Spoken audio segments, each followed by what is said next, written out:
नमस्कार दोस्तों, हमारी आज की कहानी है नई बहू का गृह प्रवेश। रजनी को आज भी याद है वो दिन जब वह अपने ससुराल में बहू बनकर गई थी। आज भी वह दिन याद करके ठिठुर उठती है। कितने उत्साह से डोली में बिठाकर उसके माँ बाप ने उसको विदा किया था। मन का चंचल पंछी भविष्य के अनेक रंग बिखेरने के सपनों के साथ रजनी अपने ससुराल जा रही थी। जीवन साथी के रूप में नौजवान सुंदर विवेक को पाकर वह फूले नहीं समा रही थी और ससुराल भी आसपास के शहरों का जाना माना परिवार था।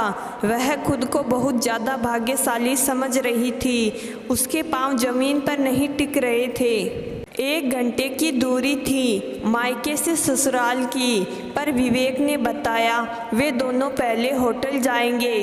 दिन भर वहां बिताकर शाम को मुहूर्त के हिसाब से गृह प्रवेश होगा। रजनी बहुत खुश थी क्योंकि शुरू के खास पल का कुछ समय सिर्फ उन दोनों का होगा और वह सोच रही थी वह पल कितने सुंदर और कितने मिठास होंगे। मन में हजारों खुशियों की बरसात हो पर माँ बाप का आंगन छूटे ना, सारी खुशियों पर हावी हो जाता है। और वही हाल था रजनी का।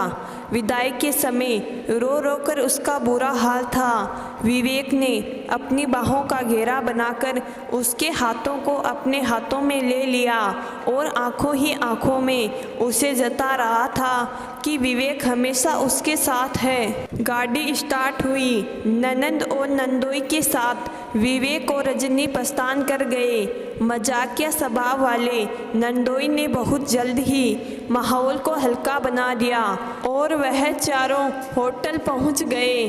पहले से ही नवविवाहित जोड़े के लिए स्पेशल कमरा बुक किया हुआ था।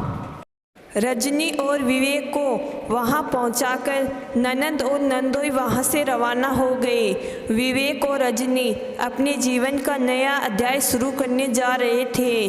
पूरा मौसम सुहाना बना हुआ था। कमरे की सजावट, धीमी रोशनी और फूलों की भीनी भीनी खुशबू माहौल को मादक बना रही थी। अपनी प्यारी सी दुल्हन को इतनी करीब पाकर विवेक की आंखों में प्यार का सुरूर झलक रहा था। उसने धीरे से रजनी को अपने बाहों में भरना चाहा। शर्म से दूरी होती रजनी खुद में सिमटी जा रही थी। लग रहा था कि ये पल यूं ही ठहर जाए, दोनों यूं ही एक दूसरे की आगोश में पूरा जीवन बिता दे।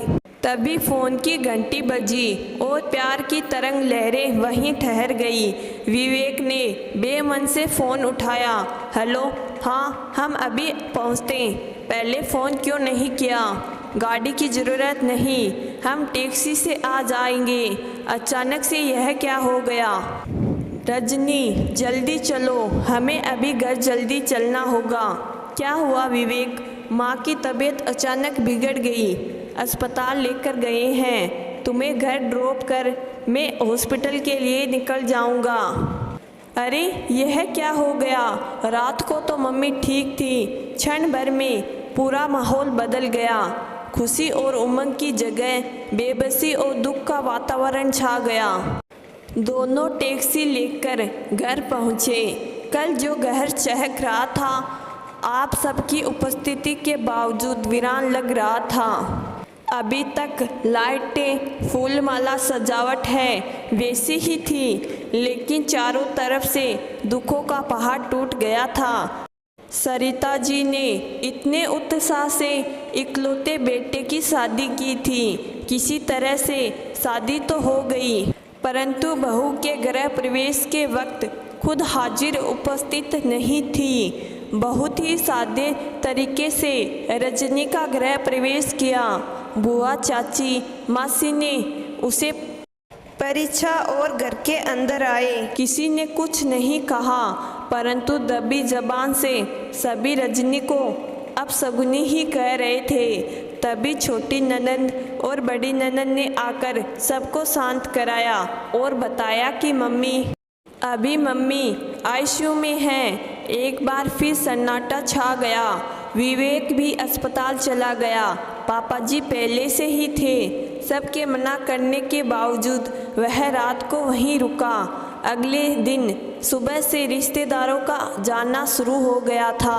बाद में रजनी के साथ रहने के लिए छोटी ननंद बड़ी ननंद को भी मन मार कर जाना पड़ा। मम्मी अब खतरे से बाहर थी और वो अब वार्ड में शिफ्ट कर दी गई। बहुत गंभीर हार्ट अटैक आया।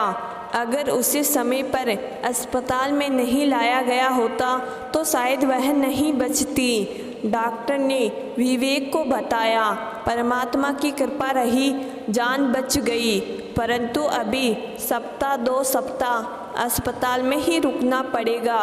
रजनी के लिए ससुराल की शुरुआती कुछ दिन बहुत चुनौतीपूर्ण रहे। सासू माँ की गैरहाजिरी में नई जिम्मेदारियों के साथ गृहस्थी को संभालना बहुत कठिन काम था। ऊपर से हर काम में अनुभव की कमी, सब कुछ नया नया, किसी की पसंद नापसंद भी नहीं मालूम थी और लोगों के तानों का डर था सो अलग। खैर किसी तरह वह मुश्किल भरे दिन बीते। जब भी वह अस्पताल जाती सरिता जी उसे एकटक निहारती और आशीर्वाद देती। उनकी आंखों से आंसू भी निकल पड़ते। खुद को बेबस और लाचार पाकर विवेक और रजनी, पापा जी और छोटी ननंद हर समय उनको संभाल रहे थे। सरिता जी की तबीयत में निरंतर सुधार होता रहा और आखिरकार 15 दिन अस्पताल में गुजारने के बाद सरिता जी को घर जाने की छुट्टी मिली। मम्मी जी के आने की खबर पाकर सुबह से ही रजनी बहुत खुश थी।